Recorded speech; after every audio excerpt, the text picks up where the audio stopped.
Polluant. La Commission européenne avertit le gouvernement français concernant son budget 2020. Est-ce que selon vous, il faut écouter les recadrages de Bruxelles ?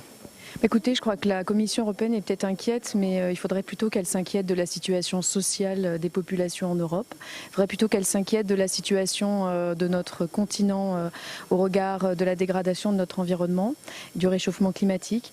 Donc je pense que la façon dont la Commission européenne, je dirais, s'appuie sur ces indicateurs qui sont par ailleurs tout à fait controversés par les économistes, marque le fait qu'il y a quand même un dogmatisme de l'Europe sur le libéralisme économique qui contrevient complètement à ce que je crois les peuples ont voulu dire, notamment pendant l'élection européenne. Donc selon vous, il faut arrêter la rigueur budgétaire imposée par Bruxelles ? Mais bien sûr, il faut arrêter cette rigueur budgétaire parce qu'elle nous empêche d'investir pour l'avenir et pour la planète et pour nos enfants.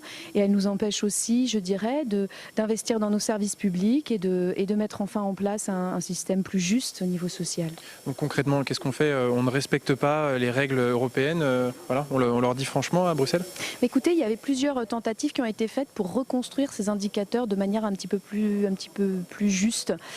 Donc, vous savez, ce sont des indicateurs complexes qui sont construits sur la base de compilation de chiffres. Tout ça, c'est en fait des choix politiques.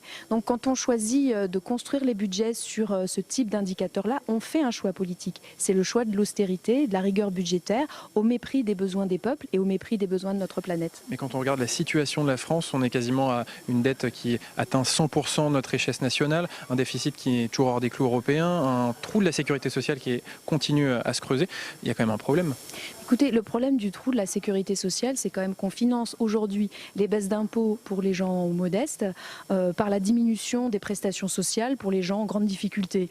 Donc je pense que là, il y aurait certainement matière à avoir une autre politique plus juste.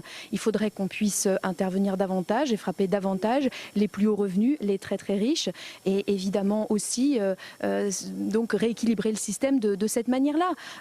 Aujourd'hui, les marges de manœuvre qu'a le gouvernement budgétaire, il ne les utilise pas pour la justice sociale, il ne les utilise pas non plus d'ailleurs pour les investissements dont la France aurait besoin pour répondre aux enjeux du réchauffement climatique et pour répondre même tout simplement aux engagements que la France a pris au moment de la COP. Très bien. Merci beaucoup Sophie Taillé-Polian pour votre analyse.